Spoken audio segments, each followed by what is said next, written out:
এই গল্পটি দুইজন বন্ধুকে ঘিরে, কিভাবে সফলতা পাওয়া যায়, নো রিস্ক নো গেইন। গল্পটি পুরোপুরি শোনার অনুরোধ রইল। এক গ্রামে বাস করত মনা ও সোনা নামে দুই বন্ধু।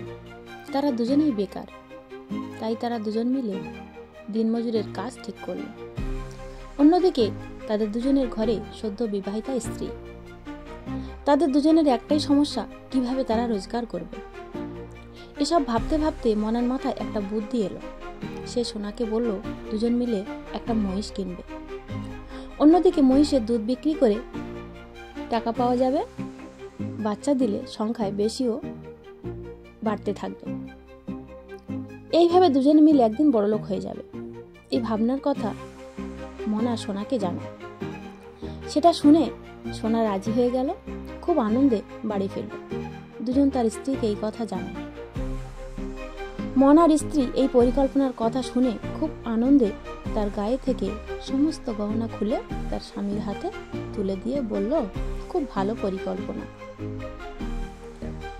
এই নাও, আমার সমস্ত গহনা বিক্রি করে তুমি মহিষ কেনো, আর যখন বেশি বেশি রোজগার হবে তখন তুমি আমার গহনা তৈরি করে দিও।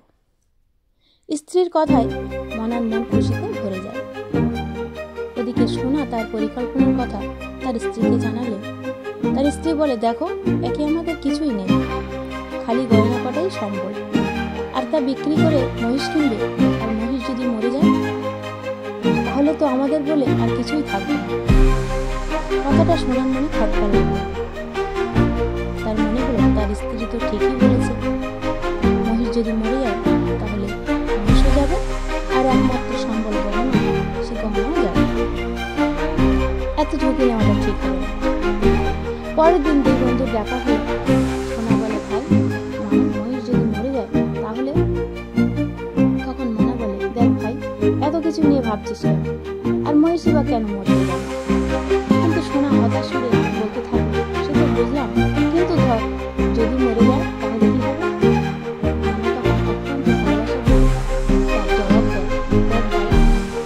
তোর এই তাহলের জবাব আমার কাছে নেই।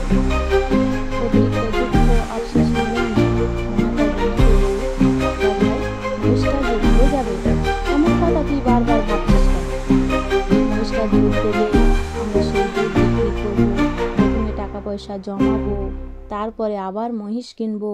অনেক টাকা পয়সা যখন হবে তখন আমরা গহনা কিনবো, বাড়ি কিনবো, এইভাবে দুজনের দুধের ব্যবসায়ী হয়ে উঠবো।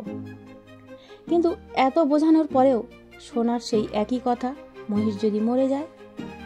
তখন মনা সোনাকে বলে, দেখ ভাই, এত কিছু নিয়ে ভাবলে তুই কখনো সামনে এগোতে পারবি না।